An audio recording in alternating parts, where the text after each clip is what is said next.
Hey yo, what's up? It's your girl K-Dub, and you're now plugged in with the one and only DJ Butta-Fingaz. What up? Looking for the plug, nigga, on the plug, really. Really on the plug, really on the plug. Really on the plug, really on the plug. Really on the plug, really on the plug. Looking for the plug, nigga. DJ Butta-Fingaz, let's go! Really on the plug, really on the plug. Really on the plug, really on the plug. Really on the plug, really on the plug. I got what you need, I know what you need. I got what you like, I know what you like. Yeah, it's your boy Tone Dice, here at Crack 302, and you are plugged in with your official DJ, my man's DJ Butta-Fingaz. Shout out to the plug. I got what you like, I know what you like. What's going on? What's going on? It's your man DJ Butta-Fingaz, the plug. And your girl Voice. And China Thing. Yeah, we are in the building. Mother's Day weekend. Yay. A rainy weekend again. Happy Mother's Day to Voice. Thank you. I see a little man dressed up. Yeah. You know what I mean? You look adorable. Thank you. That was actually for my mom's birthday. Yeah. Yeah, so what's going on? What we talking about this week? Just gonna give you a run through, of what happened this week. So this is Chati from the past week. First, we have Bobby Shmurda. He's planning to sue the NYPD for 2014 false arrest. Then, through the song, they thought they found all this evidence, and they arrested him, so he's planning on suing NYPD. Diddy announced his retirement from music, and it was a bit of shade thrown from 50 Cent. Yeah, he was like, I thought he already retired. But we all know, 50 last hit was Have a Baby by Me, Baby. It's been a minute. I mean, he had some songs out, but they ain't pop like that. He got something out now that's not really doing well. Yeah, I've never really been a 50 fan like that, but he had some hits, though. Yeah. And speaking of retirement, Floyd Mayweather announced his, back in September. But now he wants to get back in the ring. But that's to mentor up-and-coming boxers. I applaud that. So he's giving back. Because I don't like you. You don't like Mayweather? I do not like Mayweather. She don't like Mayweather. She feel like he splurges his money. Bum.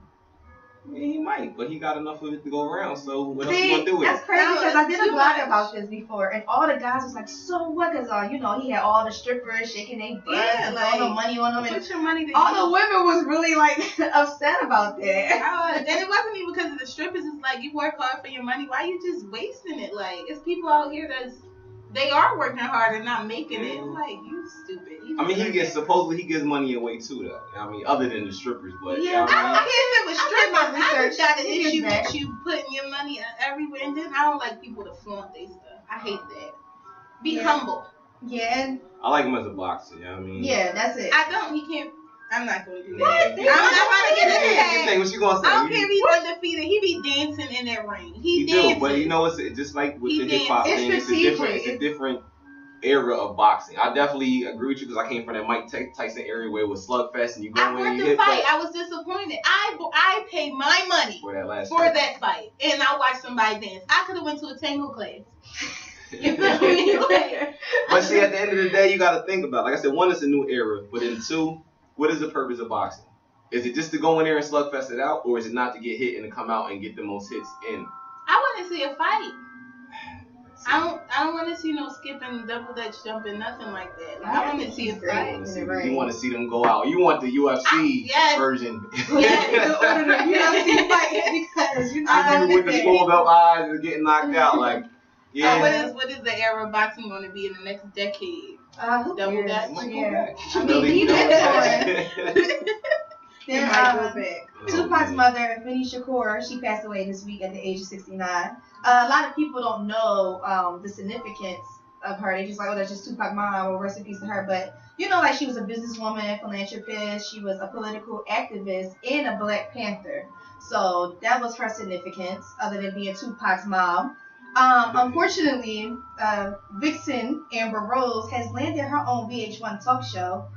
I don't know what she's talking about, but she's talking, so that could be a bad thing. Yeah, I'm not. Because she was on Rev Runs and Tyrese show, and she didn't. It was like she don't really articulate herself right. Yeah. Amber Rose, she has a VH1 talk show. You good for your 5-minute interviews. You get to stand there and look gorgeous and glamorous, but I'm not gonna watch you for a half an hour, let alone an hour. Yeah, definitely not. Congratulations to Janet Jackson, expecting her first child at 50 years old, right before her age scramble. Right. Congratulations to Black China and Rob Kardashian, expecting their first child together. Hold on. Pause. You just say Janet Jackson having her first child? Yes, at 50. Was she pregnant before? I don't know why I feel like... They canceled the tour, right? Because of the pregnancy? No, I mean, they said that she has a last child out there by one of the barge. I thought so, but I remember wasn't there rumors or something about her being pregnant or something like a while back too though? This is all recent, the recent pregnancy. That's why she canceled her tour. No, I thought like years ago, like she was either pregnant or whatever or something like that. Yeah, that might have been the barge situation. It might have been the barge situation. They saying she might have like a 21-year-old daughter out there. Gotcha. That she's saying is her niece, but looks like a splitting image of her. Yeah. Crazy. Like I was saying, congratulations to Blac Chyna and Rob Kardashian, expecting their first child together. You know, she's heading straight to the bank. Her pregnancy test read $signs. Yes, it is. Congratulations to Drake as well for making the Forbes top 5 wealthiest hip hop artists list. Also, Jay-Z plans to drop his side of the story in response to his wife, Beyonce. He's doing his side of Lemonade. Yes. What's it gonna call? Lemon tea? I don't know what it's gonna Iced call. tea? Half and half. Baltimore with you half and half. Pink lemonade. Oh man. 99 flavors. Yes, we got 99 flavors of dang what? And chill. No, y'all crazy. Chill. That's number. Okay, B. That's moment. Okay. Last but certainly not least, there's a Philadelphia documentary called The Last Ride that will explore why Philadelphia's underground dirt bike community is so unique. This documentary will feature Philly's own dirtbag Rel, who was murdered late 2014 during the taping of the documentary. And the goal of the film is to empower young Black and Hispanic men to pursue their education and explore professional careers in which their heart desires. This would air June 2nd in Philly, and that was this week's Child Tea. Good. So we're gonna get to the artist highlights, or actually the artist highlights and the events. I don't really have too many events for this week, but there are a couple things going on. For one, today's South Street Festival is going on today, even though it's a rainy day, but you know they're gonna be out there rain or shine. So I believe it started at 11 p.m. Or 11 a.m. I'm sorry. It started at 11 a.m. It goes on until 8 p.m. It is from Front Street to 2nd Street, or it says Front and 8th.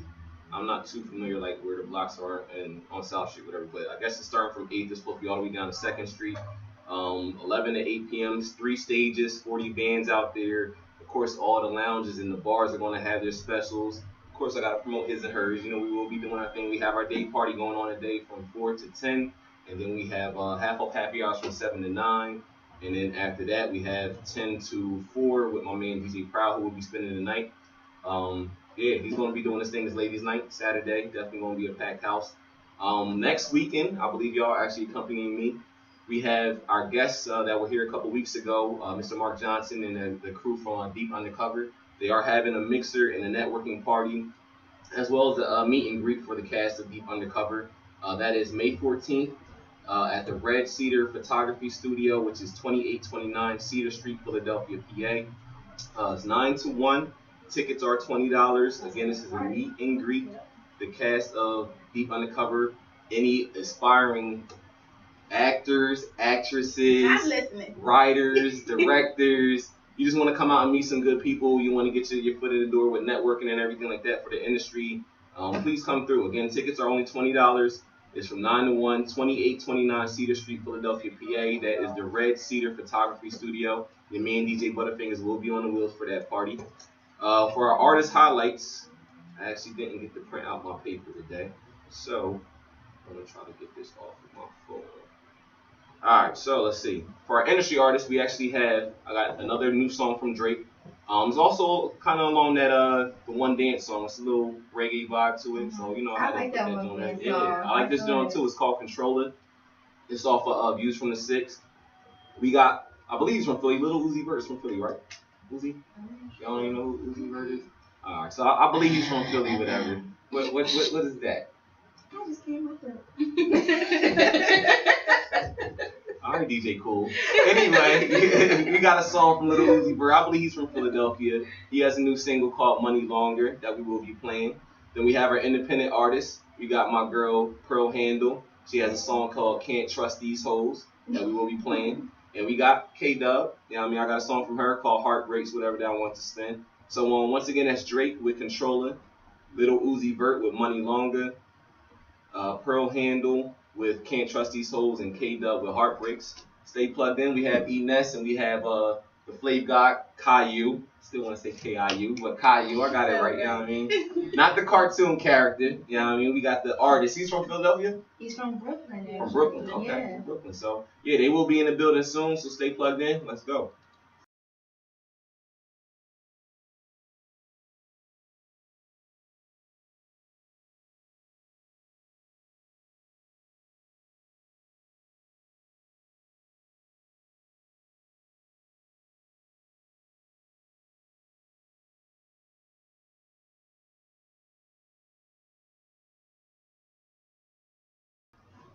All right, we are back. That was new music from Drake, Little Uzi, Pearl Handle, and K-Dub. We still in the building right now. The voice is trying to be. Hey. You know what I mean? Y'all seem kind of dead today. No, I'm not dead. I was on my phone. Just the waiting. Just the waiting. I'm gonna have to throw some shade to get them up.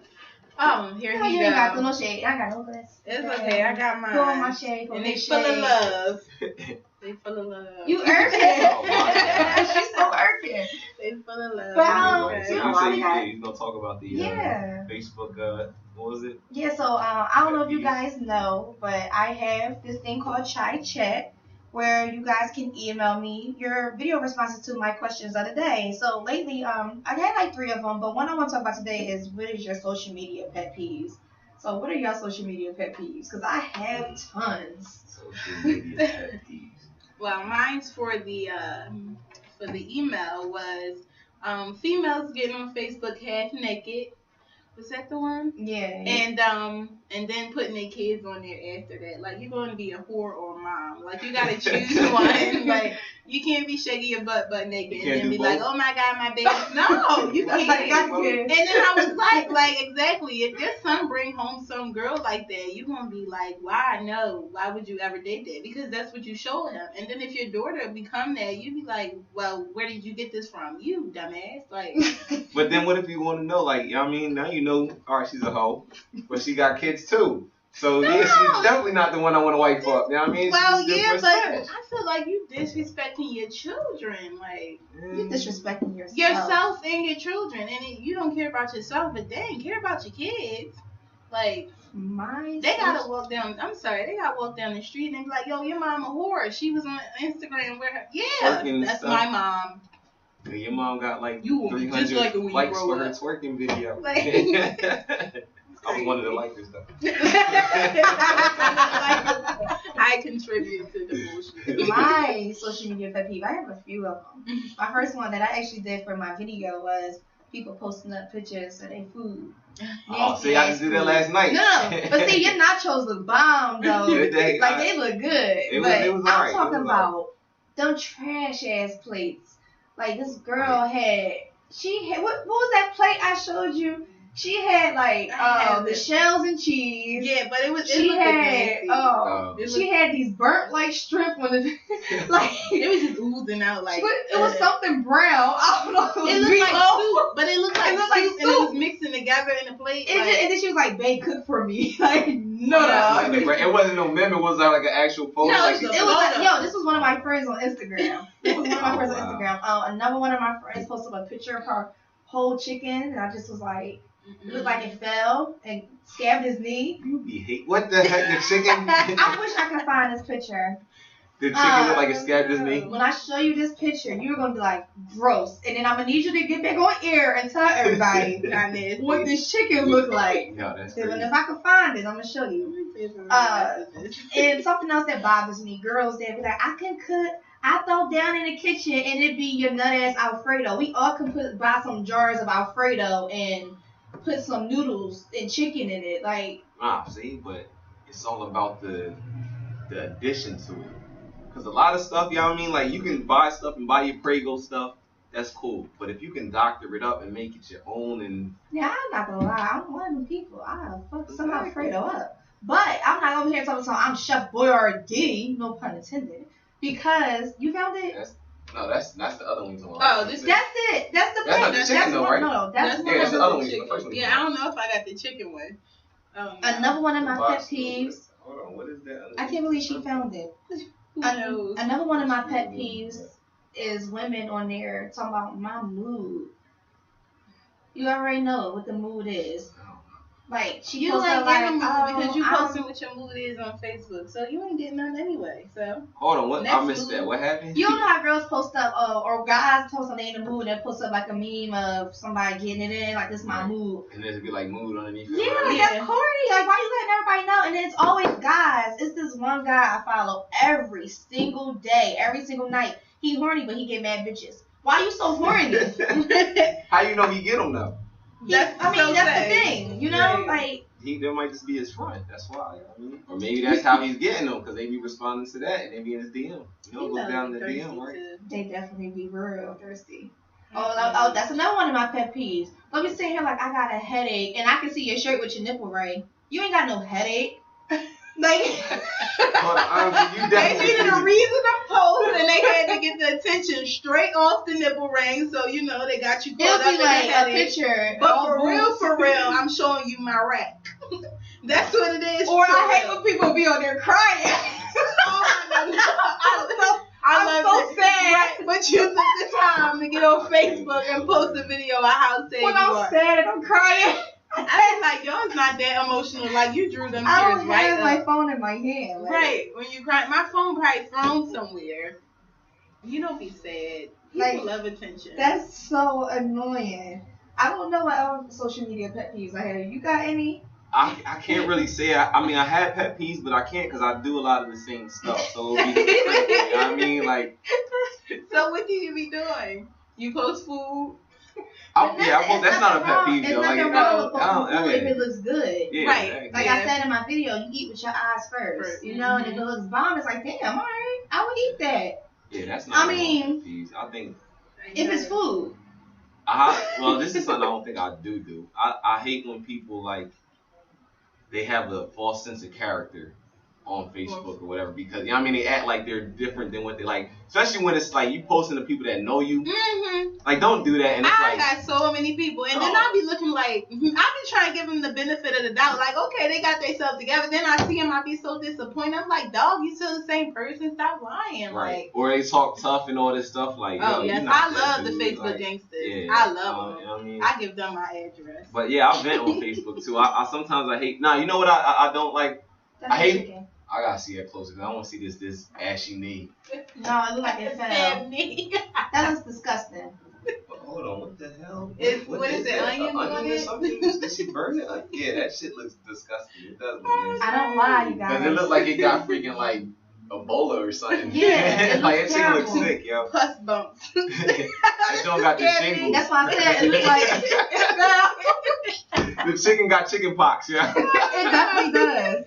Oh my God. Like, I would post this up if it wasn't one of like somebody I actually knew. We done described your chicken got onions on it, on the knees but it's and burnt, everything. Though. Like, I never.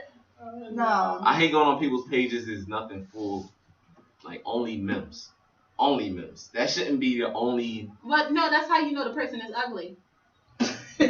No. Because I know some people, whatever. I'm not saying they're the baddest, whatever, but they're not ugly. They just that's the only way they communicate on their Facebook page is like memes. They don't know how to type their own stuff. And I'm like, come on. I don't want to see on your page. If I see pictures and there's only one picture of you and it's a good picture, I'm like, nah, like. Cause you hiding something. Don't put a good picture up. You gotta get an okay picture mixed in with them. People think, I watch Catfish. You ain't getting paid. Girls is infamous for that. Y'all take the best pictures and y'all don't be putting up. Y'all take like 100 pictures, put up like 5 out of the 100 that y'all like. Then we see on a person and then be like, what? Don't throw the bomb at me. What? So do we look like our pictures on Instagram and Facebook? Yeah, I'm not talking about y'all. I'm just saying a lot of girls do that. No, I know. I have a family member. Like everybody be at me like, yo, your cousin, she look good. This, that, and the third. And I'm like, don't do it, dog. And they be like, yo, put put me on, I'd be like, yo, don't do it. And Like, when see they her in see person it, they be first. like, yo, what the fuck is I told you, don't do it. Like, they be looking at the bag and they be like, what you do this to me for? I said, you did That's this to what Gotti yourself, said. man. Bitch, you would look like that if you undo all them filters and angles. Crazy. You gotta watch for them poses, yo. You do. You know, it's the pose because y'all know what y'all good size is. Like, why every picture you gotta be to the left and this, or y'all know what I mean, be like this, so you can't fully see their face. Like, Or you like standing on doing the sink with your butt. Exactly, right? Exactly. And you not looking at their face. Right. Like, hey. Y'all fishing, we catching y'all. Yeah, I don't know. I don't know. I do. I just got a lot of, or this is something Mike Tay said. The girls that post up their relationship 1 minute. Oh yeah. Y'all in love, and next minute y'all broke up, and it's like F him, and y'all in love again. Like, I just wish people keep their relationships up to themselves. I hate the people who got different boyfriends every week and they delete it and then put the next Girl, boyfriend up and then delete it. And actually this is, sorry to say, this is kind of one of my friends. She's infamous for this. I just can't believe every other month she got a new boyfriend. I wouldn't post it on. You're making yourself look bad. See, I could be that dude though. This might be I could be that. But you know what? This might be a girlfriend. I switch up a lot. This is a double standard. This is definitely a double standard. Not girlfriend, but girls I'll be dating, whatever. But that's another thing too. Dating or in a relationship. Yeah, it could be both. It could be both. Because I mean, it could be like a 3-month relationship, and we be. You said 3 months though. Yeah. Oh, you talking about we talking about every week? No, I'm that's often. 3 months is often. I give you 3 months. You never know. It's just fresh. You know, you in the lovey-dovey stage. Y'all might break up over something stupid. So I can give you 3 months. But I'm talking about like the week or 2 weeks. Like I see that a lot. I have seen that too. I see or that I see girls that like it might be the same dude, but it be back and forth. Like, oh, I love him, this is my boo, picture. Then next week it'd be like, I hate this nigga. Then he gets on my nerve. And the next week it'd be, I see that too though. But I see that be me sometimes too. Like, I'm in love with my dude, and there's times I hate him, but I don't communicate that to y'all. As far as y'all know, we cool. Right. Like, you know. Oh my God, another social media pet peeve of mine. Girls, when you get pregnant, if you're going to allow us in your pregnancy, you're going to show us from the moment you found out you was pregnant, your first ultrasound, your belly growing. Like, don't get brand new on me and then want to delete your social media account when the baby on its way. I want to see my niece and nephew now. Like, I don't want personal. Where's her sister at? Oh, no. Call them to the show, 215-909-9925. One of them friends, I know one of y'all listening. If y'all feel personal, that was your turkey. If you have turkey and chicken pox, we need you to call in and tell us what's going on. I don't like that pregnancy thing either. I didn't post my pregnancy. Nobody actually knew I was pregnant until like a month or 2 before I had them. I didn't post it because I didn't want nobody knowing. And I didn't want to feel like nobody on Facebook thought they was my family or, oh, I'm going to take him here. And no, you're not. Until this day, you're not taking them. It's this girl, I really watched her whole pregnancy, and then she deleted her social media account. I haven't seen her baby yet, and I want to see her. Like, I don't went through everything. Like, her boyfriend they broke up, they got back together, they took their maternity picture. Maternity? That's what it is? Yeah. I said paternity. Well, baby was alpha. He was in the womb. Omega. He was a cute. That's crazy. But those are my social media pet peeves.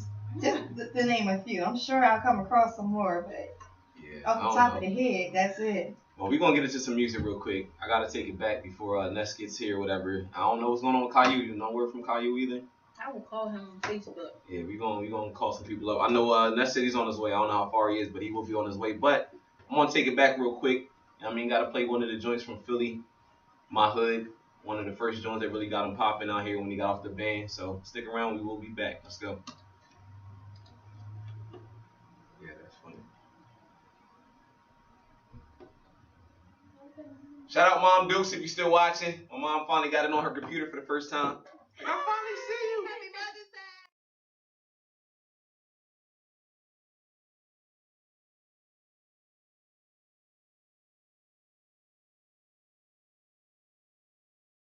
All right, we are back.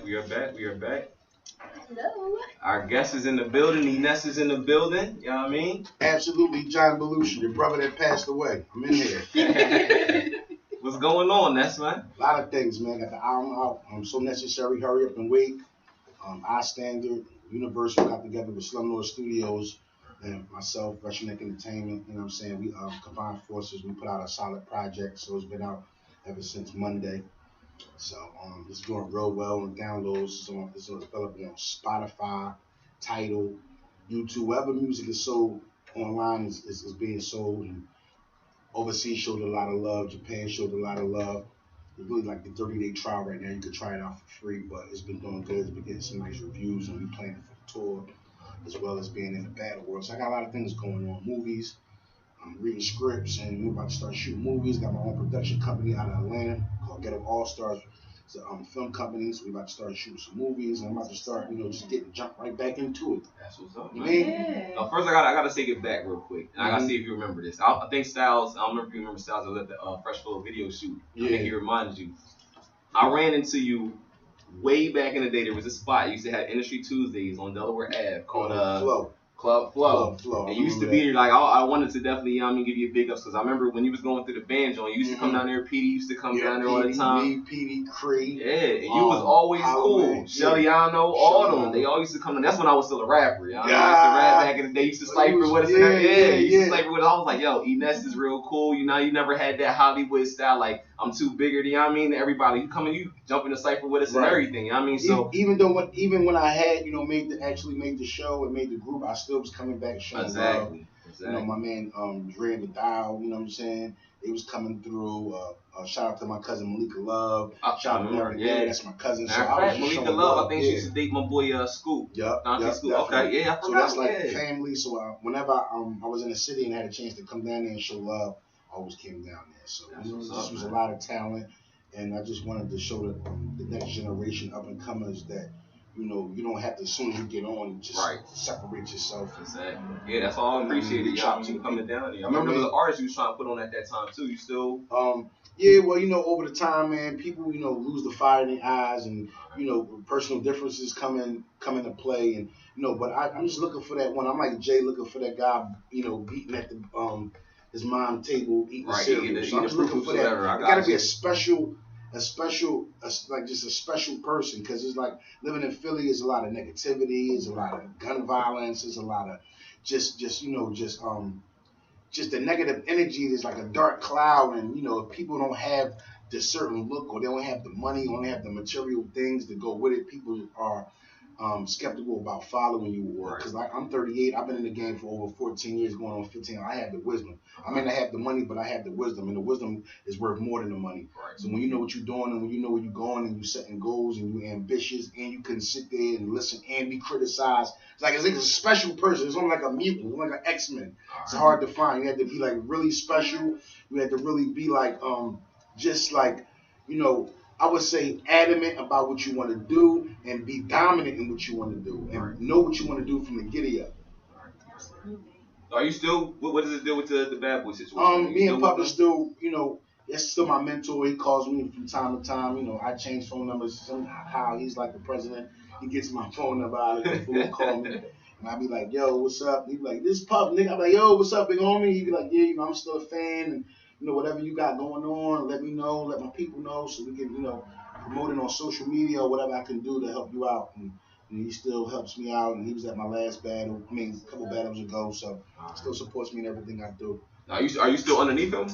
Well, contractually, no, but as far, like, I'm always gonna wear the bad boy flag, because I've been rapping in Philly for 26 years. I rapped for that man one time, and he put me right on. So, I was watching some of the old battles back in the day, Jay Mills battle. I will always be a bad boy artist, no matter the faces change, the people change, but I'm always gonna wear the flag, because, like I said, I was rapping in Philly for everybody for 25 years.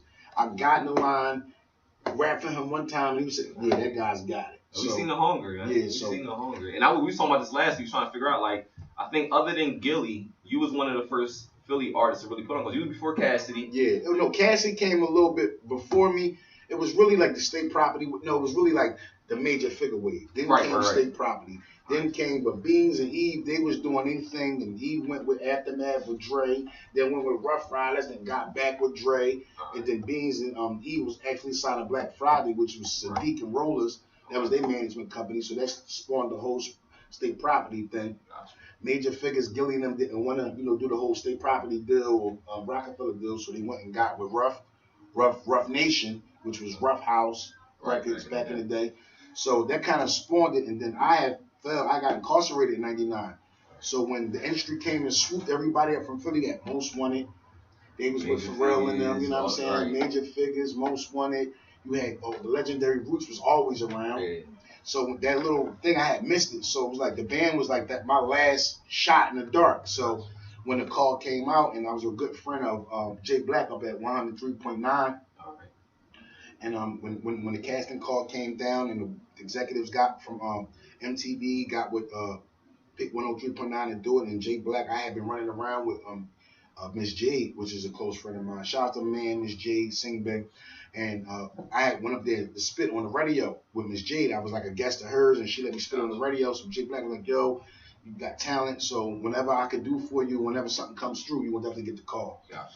So that's how they have. So that's how you found out about the band. Yeah. I definitely wanted to know that. So did your family support you? Did anybody here support you during that transition? Hell no. Nobody at Hell all. no. That's crazy. I'm a nerd. I grew up in Philly. I'm come from Barton Village Projects. That's when you're right around the corner from me. I moved out in Barton Village Projects '87, so I lived in North like the first part of my life. Mm-hmm. I moved out in Barton Village at the age of 11, and my uncle, which was he just really stayed. He kept the presence in the educational system, so he moved up in the ranks until he was the cluster officers of all the schools in Southwest Philadelphia.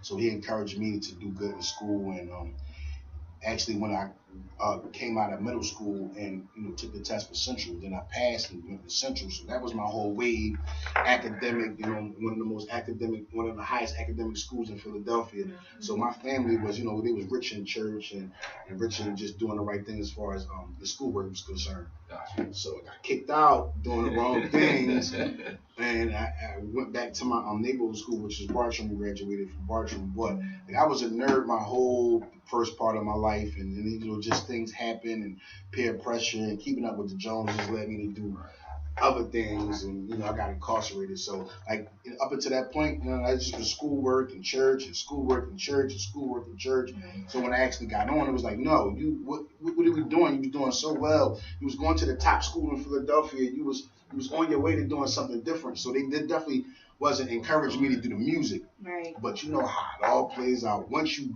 achieve that, right. Can I have? Pay this bill. Right. We sick. Christmas ain't going too good for us. So it's like, you know what I'm saying? That's real though. Yeah. So it changed around from what are you doing to yes, you're doing that and you need to help everyone We're out. always behind you. Yeah, that's crazy. Yeah. Talking about the band, do you keep in contact with any of the band members? Yes, actually, me and Dylan Dilly, we doing a little Voltage Lounge, a little Philly song battle. Shouts out to Nick Numbers and my man Diz. So he coming down May 11th, which is next Wednesday, to do a Philly song battle. So Babs is real relevant with the Queen of the Ring. That's the female battle leagues with all the female battle leagues, and that's awesome to watch her. Transform into a black business owner. Right. And, Dylan Dilly, he's still running around doing his thing. Fred doing his thing, and Chopper doing his thing in Vegas. And Sarah's been doing her thing. She was just on a reality show. Yeah, I've seen that. So, everybody is, somehow, some way, we still keeping afloat because it's been over 14 years. Mm-hmm. The group was assembled in 2002, and the album came out in 2003. It's now 2016. Right. And for me to be, getting in the ring and battling these younger guys, and that's an achievement in its own because it's a lot of people that don't stand the test of time. Right. Where's Young Jock? Where's Jody Breeze? Where's Gorilla Zoe? Young Jock on Love and Hip Hop. Living with Scrappy. Yes. See, you know what I'm saying? You come from one of the, not to diss Young Jock, that's my guy, but you can have the big record, the big is going down record and still fall from grace. So it's just achievement and stay relevant, and it's a 40-hour week job. Yeah, you gotta stay on your grind. With overtime, you know what I'm saying? Just to be relevant and even for your name to come up, even if they hating, oh man, that's washed up. That's good. Because when they're not talking, that's when it's bad. Right. So what was the process from Philly to New York? Y'all shot the band in New York, right? Yeah, the show was mainly shot in New York. I mean, they really didn't know what was going on. It was like an experiment. We was like the guinea pigs. That's why a lot of things you've seen in Walk Up and Cheesecake, because they just was freestyling. They didn't have any set plan. They didn't have any set plan for us to do. So it just was like we come to the studio, we talk back, and we pop fly. He was like, oh well, Walk for Cheesecake, because he didn't really have anything else for us to do. And people like, oh, why you Walk for Cheesecake? That I wouldn't have never did that. But it goes on in the world every day. When you get up and work, when you go to that job you don't want to work to, go to, that's Walk for Cheesecake. When you hustling for somebody, you got to turn in the money. You only getting 30% and give him back 70%. That's Walk Up a Cheesecake. Definitely. You know what I'm saying? So I did it one time, and people get up every day of their lives to do it 365 days out of the year. Mm-hmm. And I did it once and got my chance. So when people say, oh, I use something, you went out like this, I say, yeah, yes, I did. Because I could be in a cell somewhere on somebody's graveyard or cemetery. So Walk Up a Cheesecake was the best thing that could happen to me. And then Puff came and drove up in the Phantom and walked up here and said, walk again, I would do it today. That's what's up. That's what's up. Man, I know that's right. Yeah, So- I'm appreciating the knowledge right Yeah, now. I man. hope you all listening Yeah. right now. You know what I mean? Definitely. So how was it your first time meeting him? Because they say he can be tough. So I was on pins and needles. Like they had after I did the tryouts in Philly. The first time I did it, I didn't actually make it. But then he, as you've seen on the show in the first season, he didn't like the talent that was that they gathered up, and he did the talent search again. So they came back to Philly again. And the second time they came back to Philly is when I took another shot at it, and I was on the list for the callbacks to audition for him in New York. And the way it played out was just so, like, it just was my time, because when I got the call, I was always in Renton, Pennsylvania. So it was like we got the call at 9:30 that I was supposed to be in New York for the auditions to make it at 12. So, from Renton to New York is almost like a 2-3 hour drive. Right. So we waited until 12 to decide for me to go up there. So my cousin's like, no, this could be it for you. So we hopped in the car. We had the little camcorder. We was taping. We was documenting the whole ride. Got up there. The line was wrapped around the corner. So I was like, you know what? I'm not going to sit in line. I'm going to go up to the door, knock on the door. So I just went with my instinct, walked up, knocked on the door, said my name. Who are you? My name is Lloyd Mathis. I want to call back from Philly. He looked on the cheek like this. She was like, Lloyd Mathis? You were supposed to be here at 12 o'clock. You know what? You're next. Put me straight from the street That's what's up. into the line to audition for Puff. So when I got up there, the anxiety kicked and all that. I fell off stage into a bunch of equipment. Oh, really? What? Bust my living ass up there. Bust my living ass. Right? Yup, that fueled me to, just give a Like, good you gotta audition. go in. Like, I already embarrassed myself. I'm nothing to lose right now. Might as well give it a Think people. about it. Puff was there, his mom was there, everybody was there.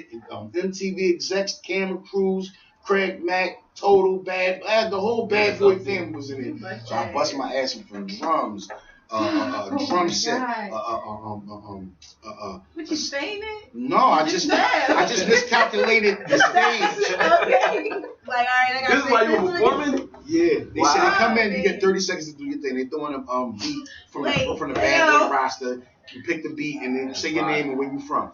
My name is E-Ness. I'm from Philadelphia. Go. Boom. Boom! Out right from the gate. From the gate. Dang. It wasn't even a split second. Well, you got their attention. Exactly. So we gonna look at the sunny Yeah, so side. after that, I got like, yo, I can't believe I did that. You know what?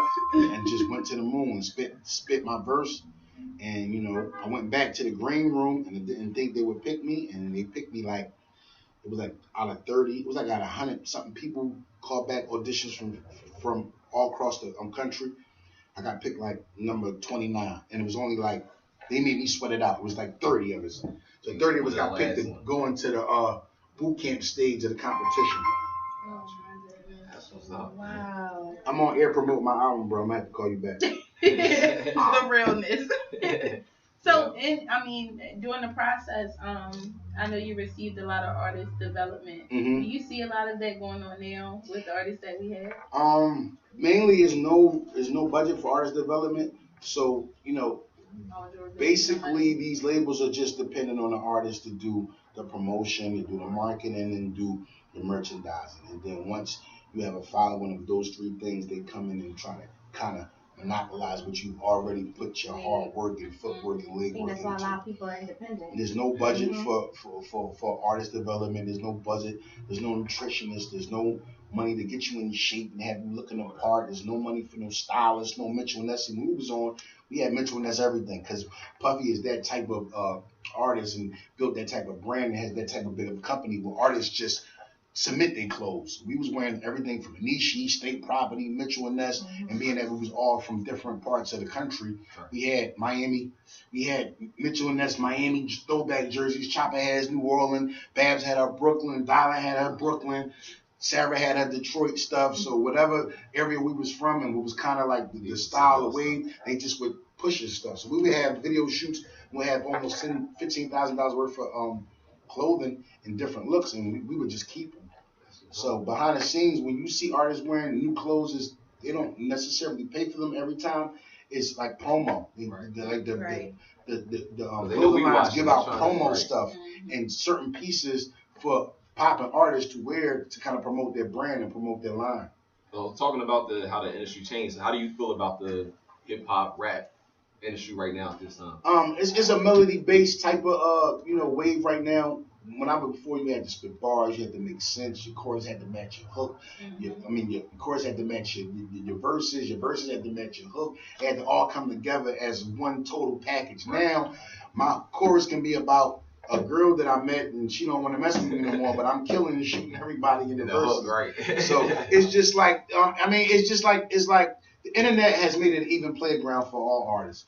Nobody can become somebody overnight, and somebody can become nobody overnight. I can punch you in your face and you can lose all your fans, or I can get punched in the face and people had a pity, sympathy. Go either way, right? And people be like, "Yo, that's crazy. What happened? I'm coming to your show." You know what I mean? So it's just a melody based thing, and people's matching just melodies and like Fetty Wap and what Young Thug is doing and what Rich Homie. Not taking away from them, but I'm one of the few artists that still believe in bars, actual sense and common sense, and just like pushing your brain to think past melody or popping a bottle or making it rain or popping a bottle and drinking some syrup. So who do you mess with right now in Philly? Like any artists that you see coming up or anybody that's coming up right now? Like I think P&B Rock is an amazing songwriter outside of He was just saying he don't sound like nobody else. else. Nobody. I mean, definitely has his own style. Yeah. He definitely. I mean, see me personally, I'm not a consumer. I'm actually on the inside looking out. So when I hear P&B, I just hear his song structure. I hear, his melodies, the way he gear his music towards. He got the light skin curly thing here. So of course his fan base would be women, and he caters to them, and he does a good job at it. And his songs actually make sense. Even though he don't got no time left, but it's cool. You so corny. I like what Quilly doing it. I like what Lil Uzi Vert is doing. I told you we just played a new joint from Uzi today. He's from Philly as well. Yeah. Shout out to Lil Uzi. We're supposed to be doing a Kicks USA Philly Cypher. He's on a different wave too. Whatever. Yeah, he got that rock. He got that the young thug kind of like skinny jeans rip, dread shaking. You know what I'm saying? That whole type of wave. So, but shouts out to him. Shouts out to all the up and coming artists from Philly. H.A. Spady, Chill Moody. Chill Moody's doing this thing right now too. Of course, my man Scorp the Boy, Knox a Million. Everybody's doing their thing right now. Everybody is just, it's like a big gumbo. And, Philly is rich in just music, period. From, Frankie Beverly and Mays, Phyllis Hyman, Patti LaBelle, Harold Melvin and Blue Notes. Can't forget, what's the guy? Wheelchair. Teddy Pendergrass, to the neo, Teddy to the neo soul, to Jill Scott, to Bilal, to Kendrick family, family soul, family Kendrick, and just the name of a lot of artists and that came out of Philly and did their thing, music, the Soul Child, we just got rich in music, period, man. Hip hop, music, neo soul, R&B, rhythm and blues.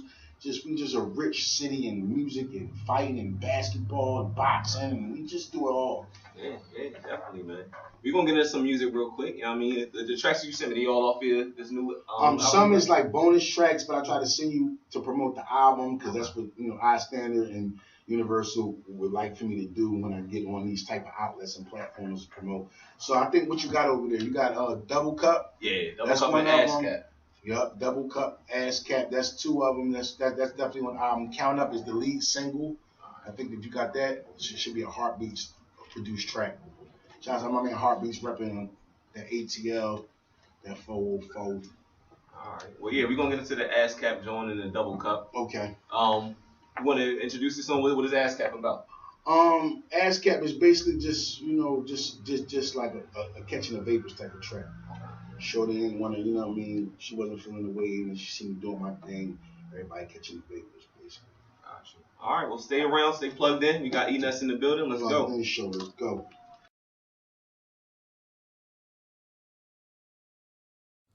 Shouts out to my man DJ Butta-Fingaz, man. You now tuned in to the Plugged In Show every Saturday from 12 to 2, the Plugged In Show. Your boy Nestle. All right, we are back. It's your boy The Plug. We got The Voice, China D in the building. A special guest, we got E-Ness, Philly Zone in the building holding it down. Yes. Now, I think I just heard you say you are on Universal right now? Yeah. Okay. Distribution, or what's the deal with them right now? Distribution. Okay. And with it's like a joint venture with iStandard, which is like iStandard is like it's like digital download deal. But off the success and off the minimum of the digital download, we're gonna produce some hard copies. All right. For my type of fans. Gotcha. All right. My generation. So I gotta ask you. I mean, how did you link up with Fresh Flow? Just because it's my people, whatever. How did the connection between them come about? Just going to the local Philly song battles and just being relevant in that. Just always keeping my ear to the street and seeing what's hot, what's not, and just because it could be a diamond in the rough. And I met my man Fresh Flow at one of the Philly song battles at Fifth and Burks up there, Club 1800. Okay, yeah. And after that, we just did business, and we made a couple songs, and it was a good turnout, and we just decided, everything right now is visual. Gotcha. Everybody is doing everything visual, so right up now, until this point, it's been just been word of mouth. Now people are putting out mixtapes and treat mixtapes like albums. So you shoot videos for every joint mixtape, even though it's a freestyle over somebody else's track. Right. All right, yeah. Shout out to my man Commotion, Sneaker King Letty. Yeah, I mean, I was at the Fill It Up video shoot. I mean, that his and hers. Yeah, Fill It Up. Definitely a good vibe out there. Definitely, he was rolling. Definitely had some fun. Yeah. I mean, DJ Butta-Fingaz was spinning.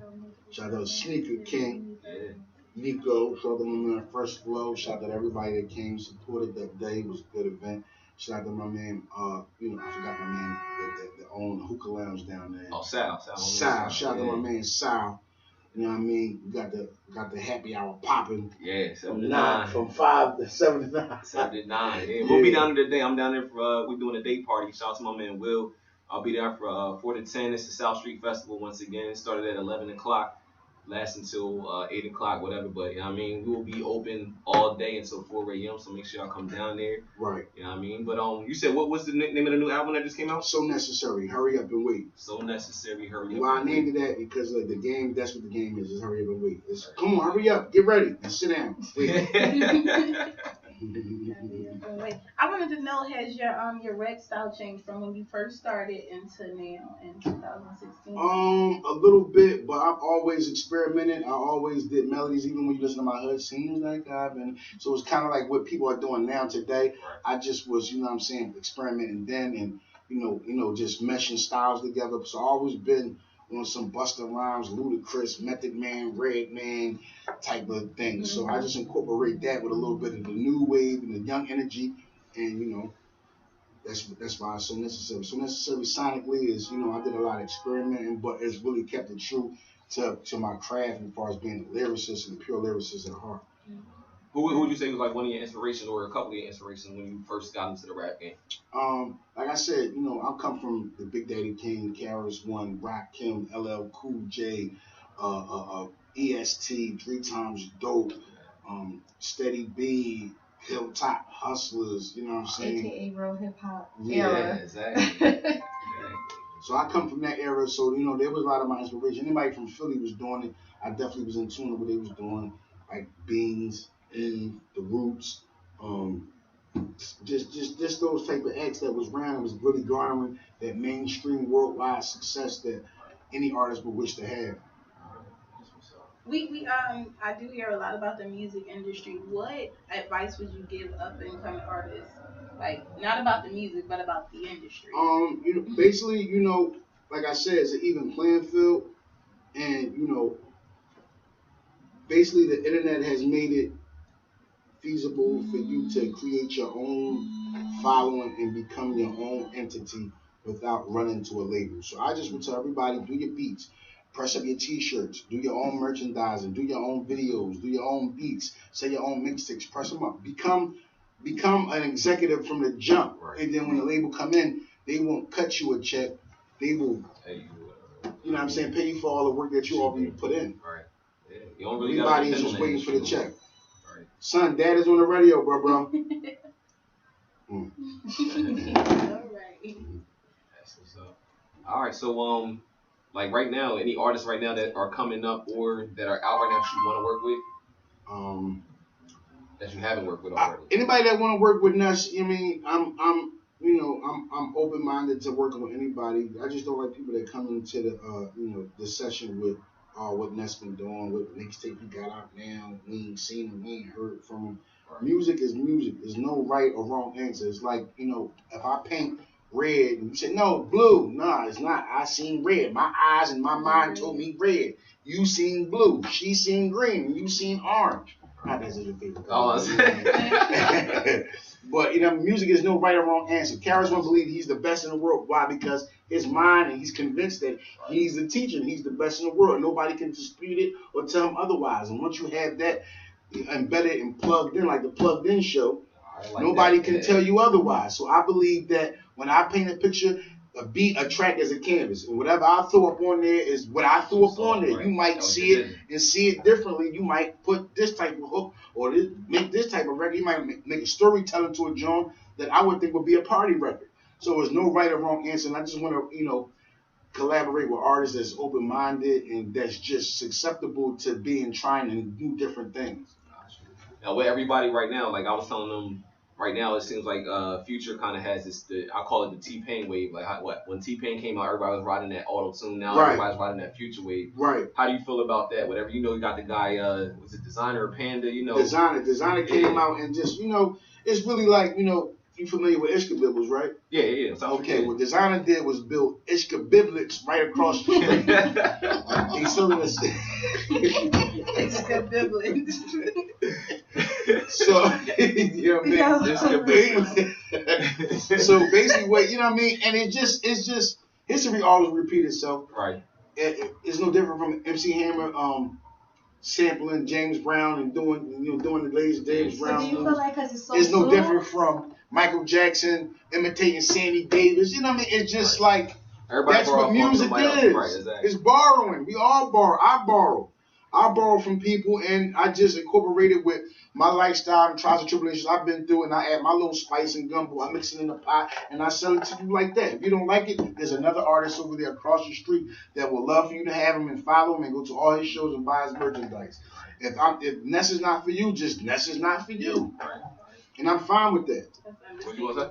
I was gonna say, even though it's so soon, because Future's still out and popping right now, and then somebody come out sounding just like when we all thought it was Future. Well, nobody's never going to be able to duplicate or mimic what Future has done. Future has, he's a different, he's just a special case, and his music is timeless, and he just has a long catalog. So it could be 5 designers that come out with a hit record. Mm-hmm. It's never going to take nothing away from what he has done musically and all the barriers that he's broke down as far as just music in his whole. Right. Yeah, even with T-Pain, everybody was hopping on that, but you still had T-Pain. He just actually dropped a new single recently too, whatever. So T-Pain, did the auto-tune thing, and then there was some flack about Future doing it, and then now Future is the new T-Pain. Right. No disrespect to T-Pain, but this is how it goes, man. You have to really just be thankful of your spot and solidify it and own what you do. T-Pain owned it, and he kind of took a break, and then Future owned it, and Future's not taking a break. With it, right. You know what I mean? People writing hooks for everybody. Right. Like, yeah, he's doing it, man. Yeah. So I think I kind of know your answer for this, but you saying with the industry changing right now, would you go back to trying to be on a label right now, or are you more leaning towards it? I think I've seen too much to go backwards. If somebody comes with a big enough check, don't get me wrong, I'm definitely going to be a soldier. But right now, I'm comfortable being an executive. I'm comfortable being a black business owner and really being at the reins and leading the helm of my own situation. I'm not saying if nobody, like I said, if anybody got a check for Ness, at 215 E-Ness, Twitter at 215, Instagram Ness215 at gmail.com. But you know, I've just being on a label for I've broke the barrier. I did things that people would never do. I got signed to Bad Boy 2002. And, you know, I came out, I spearheaded a group that nobody never heard of to push over 500,000 units. I co-wrote mostly all of the singles you heard, including Bad Boy This, Bad Boy That, and Tonight.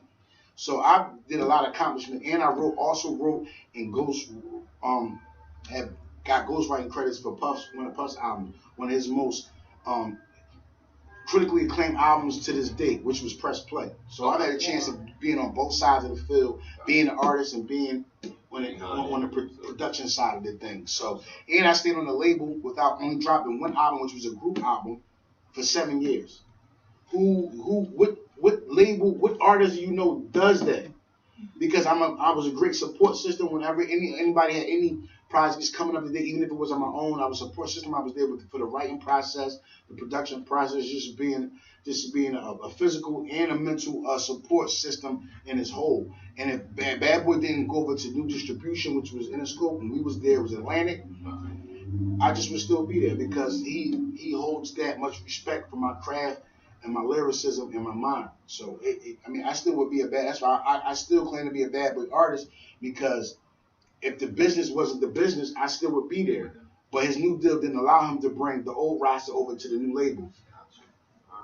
So would you right now, if Diddy gave you the right check right now, would you go back to that? Absolutely, James Belushi. Okay. All right. Because I know, Diddy a lot of times he gets like both sides. Yeah. He's definitely a great hit maker, whatever, but you also hear about, the bad business side of him, whatever. So, I mean, like, it's always a question. It's bad business with whoever you do. Right. It's bad business with Jimmy Iovine. It could be bad business with Jay. It could be bad business with Jermaine Dupri. It could be bad business with Sylvia Rome over Atlanta. It could be bad business with anybody. If you come into the building's not behind you, it's going to be bad business. Right. So you just got to come in open-minded and just come in ambitious and ready to work and just live in the studio. That's your best. That's your negotiating power, living in the studio. Some people want to go on tour and just get the tour money and stay away from what got them there, which is the studio.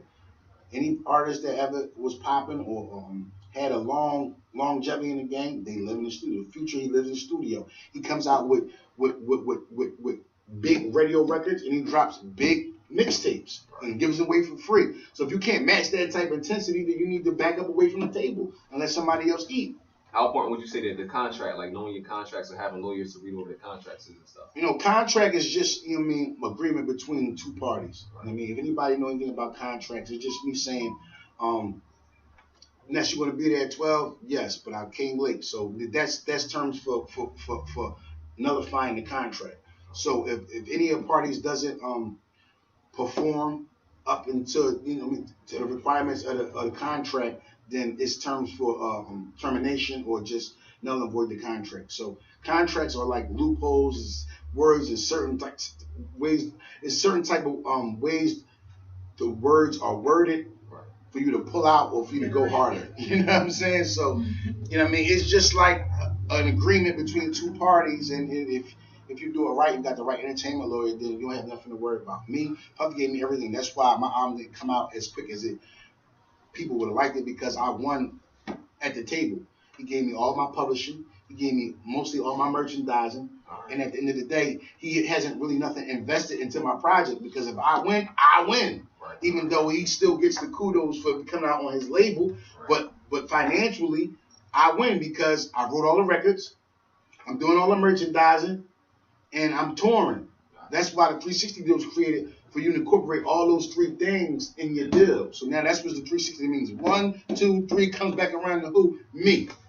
So you believe the 360 deal is a good thing? 'Cause a lot of people I heard the 360 deal is like. I mean, it all depends on what you only gonna get out what you put into it. If you work hard, you're gonna be touring, you're gonna be doing shows, spot dates, appearances, fish fries, bar mitzvahs. You're gonna be doing that till the end of time. That's why everybody gets on these reality shows and act the fool because their visibility becomes more. You know what I'm saying? They become more relevant and more visible, and they get booked for more appearances. Right. A lot of these reality shows, that's why you see them doing adult parties and going all to the really to the strip joints because that's what their the market and their following is really, that's where they're based at. So that's why they get on here and they throw drinks at each other.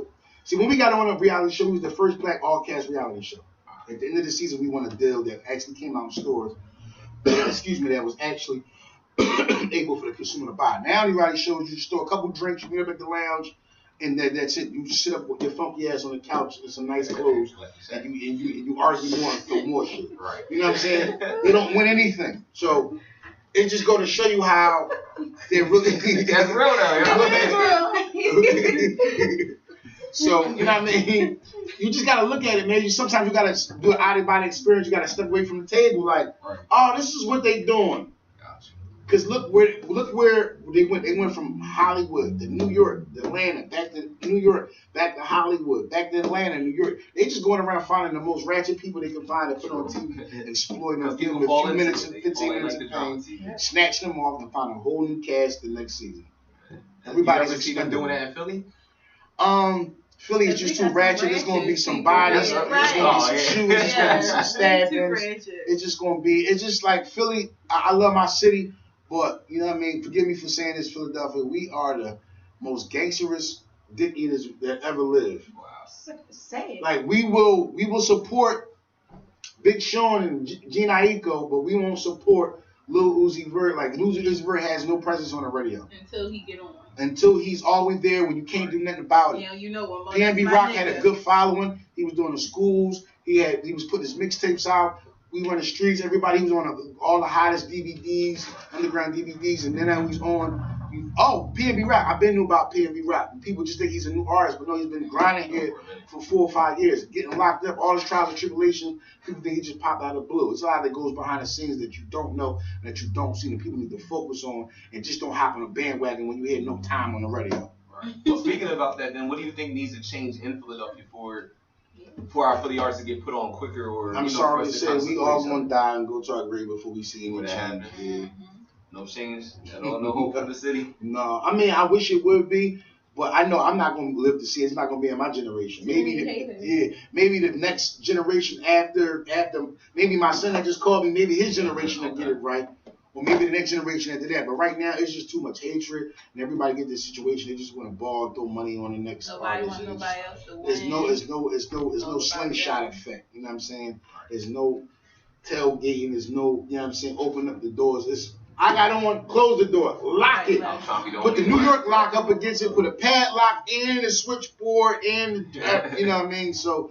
That's just basically what it been, and I didn't help it any by doing my situation, but understand people like, well, take me to Puff. Puff didn't want to see nobody from Philly. He had who he had, and he kept it moving. Some of these artists, some of these execs, some of these moguls, some of these label heads, they go to the city, they get who they get, and they keep it pushing. So you trying to knock down the door with 8 people, they don't want to hear it. So that's what I was getting. Don't bring all them Philly niggas up with you next. We got you. That's it. Be thankful you here. Let's work. What do you think, not talking about the label part of it, but you talking about the Philly artists working together? Because back in the day, I remember like when you was talking about Major Figures and all them, it seemed like everybody was kind of vibing, even though they all went different ways, even all them. And then what happened? Still, that's what I'm saying. What had a shout match on the radio, somebody got killed, and Spade Up did 10 years. That's where it's going to end up. Somebody getting hurt, somebody doing a whole bunch of time over nothing. Over words and over a little bit of money, because ain't nobody really changed their lives, because we all still here. Right. We changed our lives. We'd be in Miami. We'd be with Eve. We'd be with Kevin. Kevin gone. Will gone. They're not coming back. Right. They visit. Hi. Fundraiser. Bye. Exactly. You right. That's real Philly artists, I hope y'all listening right now. He's dropping some jewels on y'all right now. So we're going to drop some more jewels. We got 2 more tracks from E-Ness. We got Everywhere We Go. And we got Wavy. Yeah, you know what I mean? Everywhere we go. Shout out to my man Heartbeats, man. Produce my man Heartbeats. That's the lead single off the album So Necessary, Hurry Up and Wait. It's called Count Up, quote unquote, everywhere we go. All right, let's go.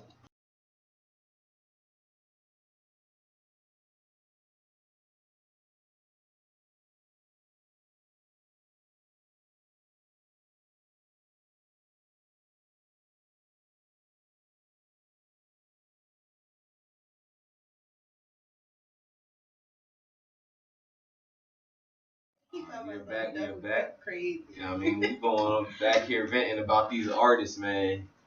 You know what I mean? I don't know if y'all was listening last week to my rant, but it's the same shit we was talking about last week. You know what I mean? What we talking about? It's just artists thinking they're bigger than what they are, and not showing up, not sending their music on time, not showing up to the interviews on time, not doing no promotion. Like, it doesn't matter if it's an FM station, doesn't matter if it's the internet. We have listeners, you know what I mean? You should treat every interview as out. Somebody's listening, somebody's going to hear you for the first time, whatever it is, you know what I mean? So you shouldn't have that Hollywood attitude or whatever like that. And it also be about your business. If you feel that it's on us, that means you're not doing your business either. Because if you feel that somebody here didn't give you the information you needed, did you go and reach out and do your due diligence to, where do I need to be? What time do I need to be there? Whatever like that. So, yeah, no disrespect to nobody, but at the end of the day, if you got a craft and you got a talent, your main goal is to promote as much as you can and as often as you can. Right. So, y'all radio personalities, facts is facts. The persons that want to get their music out to the people, they need y'all as an outlet as well as you need them. Y'all need them for the, for the personalities online, and they need y'all for the outlet for the music to be heard. So it's a joint thing. So you really can't cuss nobody out because you got up in the morning. This is what you want to do with your life, and you should attack it as so. So walk for that cheesecake, like you were saying. Exactly, man. People would tell me that, oh, we ain't walking. Yes, I am. Tomorrow. When? Where? Junior's Cheesecake Factory. I'm going. Walk for a cheesecake. That's the difference. But we're not gonna get into that too much. I want to talk about the production right now. Like, do you have a specific producer that you usually use, or you open to anybody right now? How do you go about your production? I'm currently working on a project with my man T1 out of Long Island called Percocets and Pope.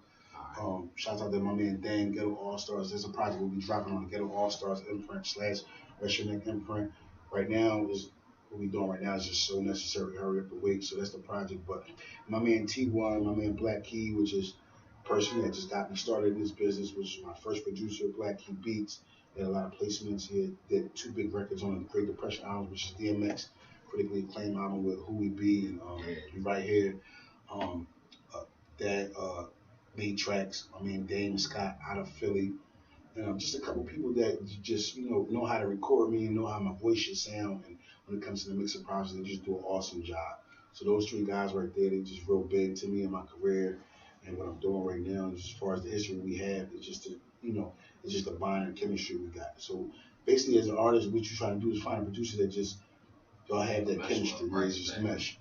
All right. So how much would you say percentage are you with the whole album process? Like, are you just for the lyrics part, or you actually take part in the production and everything as well, or like? I'm as far as I'm concerned, it's just nowadays I used to just write the raps and just be all right, y'all do that. But now you have to be the present for everything, all the way down to the mix, the pin drop, the snare, the sample, clearing the sample, make sure the sample is clear, and reaching out to the people we get the sample from. That's why people are making these beats in their basement. That's why Soulja Boy winning. I don't have to pay nobody but who? Soulja Boy. So you know what I'm saying? Right. So that's where it's at now, man. Just becoming more independent and just being a triple threat, man. Doing the beats, doing the merchandising, and writing the songs front to back. And when people don't know, a song is broken down to 2 components. 50% goes to the producer and 50% goes to the songwriter. Now, somebody as big as Puff, you might have 5 different people that's on the record. When we did the band album, it was like all of us writing on the record, so it goes down to a little percent. If I write 2 lines, I get 2% out of 100% of the record.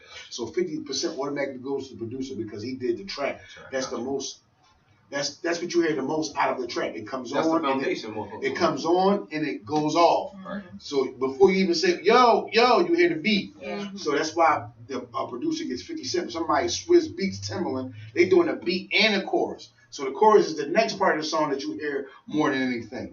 So you might take home 70% from the rip. So I just rapped my 3 verses, only got 30, and niggas like, well, why you ain't got a Phantom? Because Swiss Beats took most of the large percentage of that. You did 70. That's why. I had to pay You took the bigger piece of the pie. You know what I mean? That's You learn how to beat. yeah, right. That's like you said, you gotta learn how to do it all. You know what I mean? That's crazy, man. What's good? You like you got something? Oh, well, you know, I'm a media girl. Okay. I love everything. I just want to go back to the reality TV thing. Mhm. Would you ever dip back into that?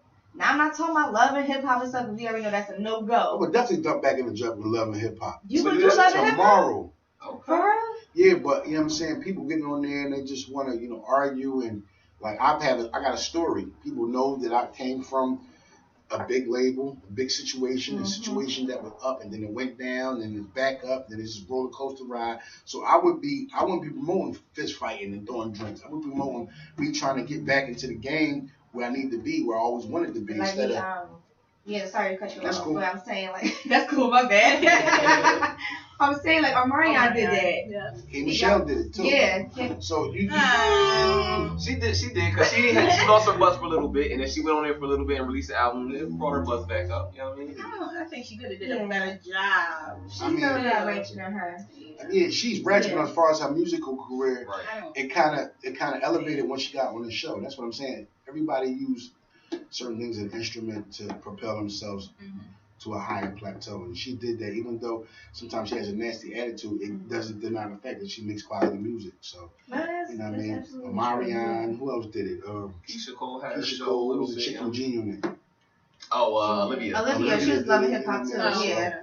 I mean, a couple people go in there and really do their time on Right. when the cameras is rolling. A couple people don't. You know what I mean? So it's something that are you interested in? I mean, not per se loving hip hop, but if Love Hip Hop sent me a check and gave me the car, I definitely would, because I just look at it as different. It's just another plateau and another platform to promote what you got going on as a whole. You don't have to get on there and fist fight and throw drinks. You can go in there and be like, I'm in the studio. Like, damn, that you ain't gonna be on the second season, because every time they see you in the studio, cool. Because 50 Cent, Jay-Z might say, I want him, because every time I seen him, he was in the studio. You gotta put your face out You there. know what I mean? It's a big commercial. So whatever you're doing, however you conduct yourself, people's looking when you don't think they looking. Right. Somewhere looking in a hotel room on tour, like, yo, every time I look at this show, he chasing. Yeah. That's what I want.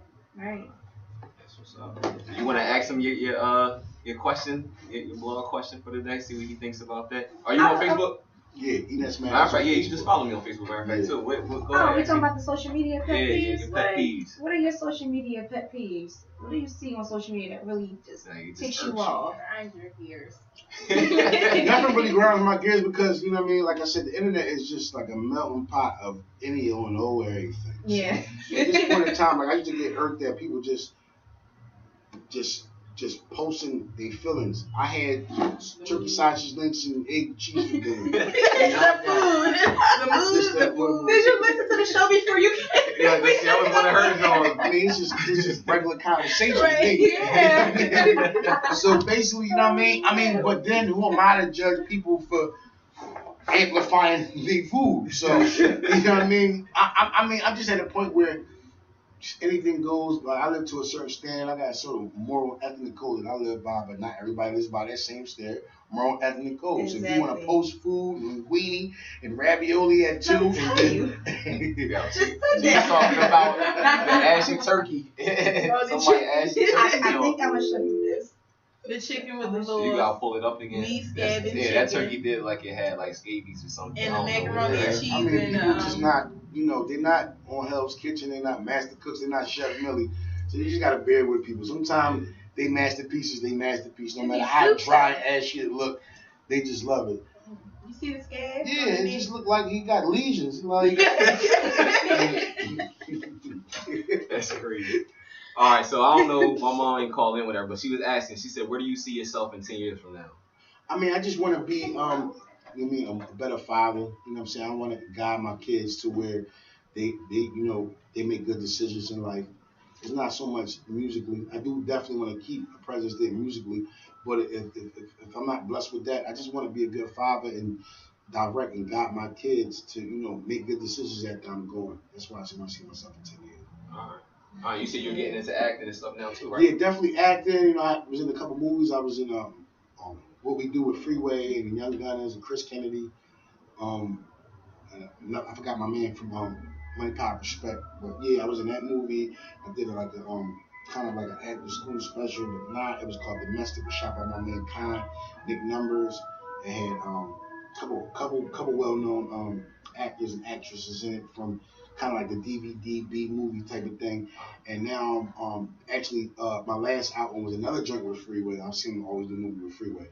It was called Welcome to Killer City, shot by my man I forget these names over time, but my man Money G representing KC, which is Kansas City. I mean, he's real heavy over there as far as musically and just in the streets. And me and him shot a movie combined with Freeway called Welcome to Killer City.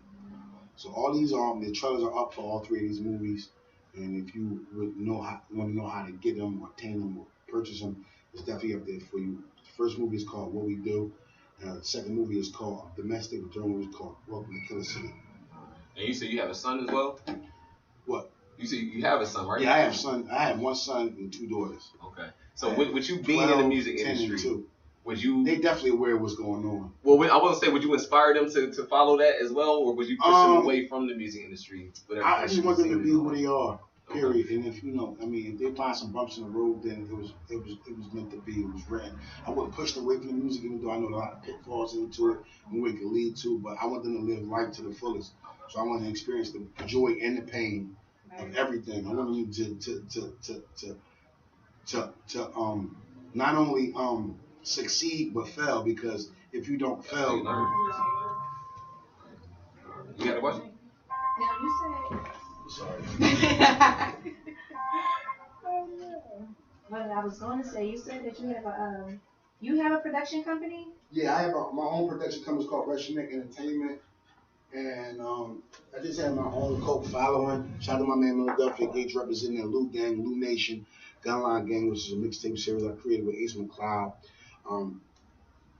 Connected with the affiliates, DJ Drama. I also went to school with DJ. Me and DJ Drama, we were in the same school. He also went to Central High School. So DJ Drama, Diane Cannon, and DJ Cinch, they are affiliates. They're based out of Atlanta, but they are Philly-bred DJs. Okay. I never knew that about Drama. Yeah, I didn't know that either. Yeah. Definitely didn't know that. So are you looking for actresses? I'm looking for I'm looking for anybody that's willing to work, and right now that's just open-minded to the climate of what's going on. We're in a world where there's no budget for anything. Right. So if you can't get there, you can't look the part, you can't bring your makeup kit and be your own stylist and your makeup joint, then there's really no situation. So are you going to be based out in Atlanta?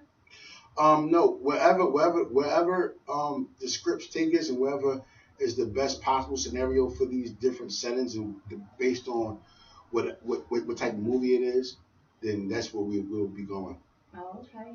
Yeah. It's based out of Atlanta, but it doesn't. Every movie isn't shot in Atlanta, though. Right. So with that, I know you were saying earlier, like for most of the Philly artists, like you gotta get up and get out. Is there anywhere right now that you would relocate to, or you want to stay in? I was in Atlanta for a minute. I got bored because life is just slower compared to a city. Being in a city is slower, and I wasn't fortunate to have a car. But now we have Uber now, so there's no point. But I was down there. I got bored. I said I got bored, but it's like you gotta be careful what you wish for. You gotta be specific. When you ask God for things, you have to ask Him specifically. Yes. I want a girl that works, career orientated. Exactly. You know what I'm saying? And I want to go to Atlanta, and I just moved to Atlanta and got a record deal and got a home studio. Was living in a condo in a loft, going out to the club, throwing money and doing that. And it just was like, it was fast, and then it was slow, and then, you know what I'm saying? It just things. Being from the city, you just used to a lot of chaos.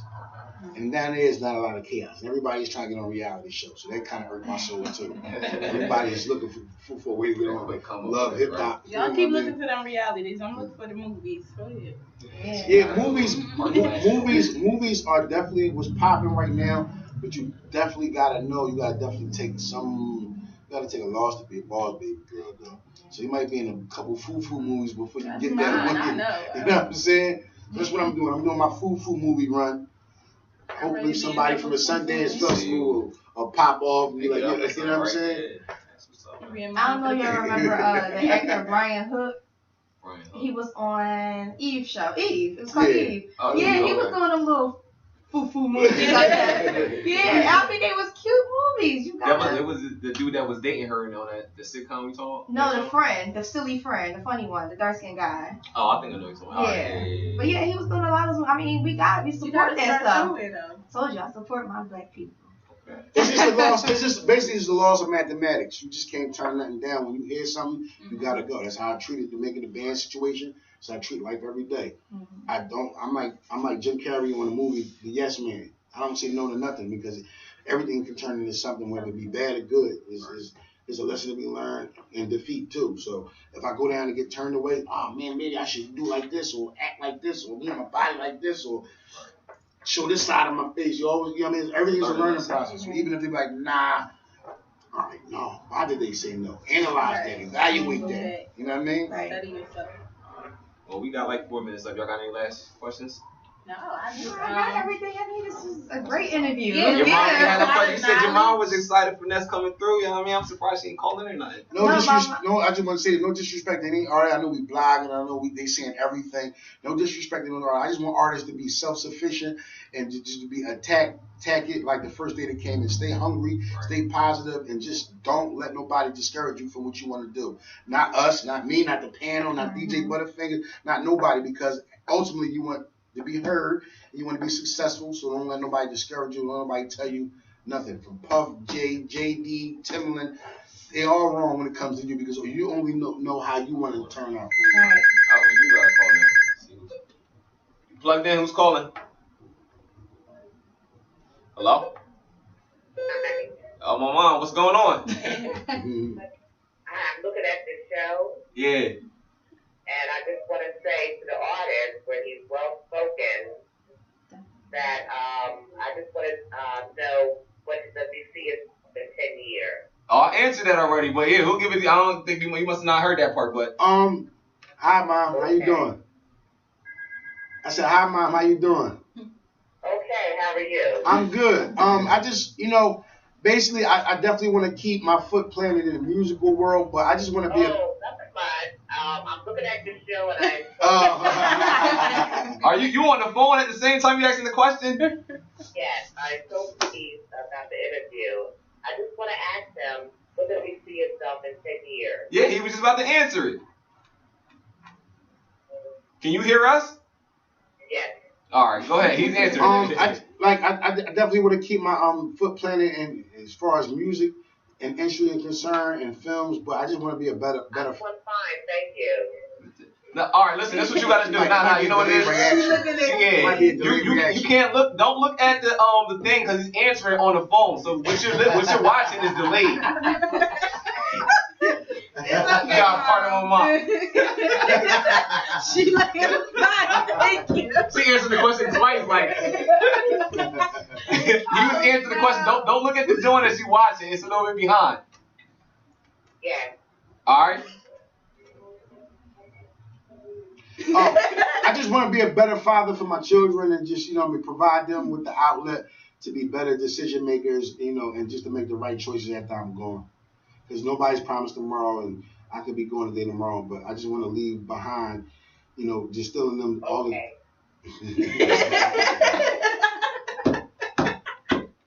understand now. I'm a slow learner. She got it. I really like your interview, and I like how positive you are. Oh, thank you. I appreciate that. Yes, and in the field that you're in, do you feel that a second occupation or whatever is a good thing to do? Always in that field when you get to a certain age. Yeah, plan B is always good because you never know what can happen. So right now I'm actually being I'm taking an apprenticeship as being a realtor. So I'm working with a realtor company based out of Philadelphia, and I'm also consultant to a distribution company based out of Atlanta also. So I definitely have 2-3 occupations outside of my music career. Oh, okay. Oh, I like how you think. I really do. I really like how you think, and you're so positive. For young comers that's coming up, how about investing your money? I think that's what the young people need to learn at any age when you're making money. Yeah. How to invest.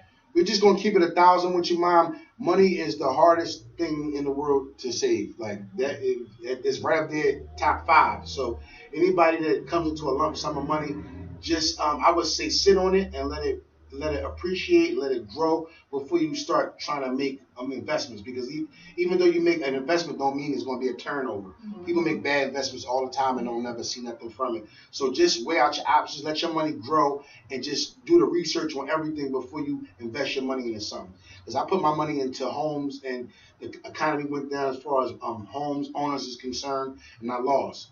Then I doubled back into it, and then it wasn't as lucrative as I thought it was going to be. So everything ain't is what it seems. So you just need to do the research and find out all the variables and all the components in an equation before you invest your money. I like that. You can express that more on the interviews you have. That would be a good thing. Definitely. Okay, well, thank you for your time, and I'm really enjoying the show. Absolutely. Thank you for calling in. I'm glad you finally got it tuned in. She was having trouble with the internet, you know what I mean? I'm going to call you after the show, Mom. All right. Hey, my mom, first time calling. Finally got it on. She got the dial-up internet still. She's using that free Juno service, but but yeah, you know what I mean? Happy Mother's Day to all the mothers out there, whatever it is. Happy Mother's Day, Mom. You know what I mean? Shout out to E-Ness coming through, dropping jewels on the show, you know what I mean? Thank you. You know what I mean? You saved the show today, you know what I mean? Yeah, I do want to clap. Yeah, you know what I mean? Anytime.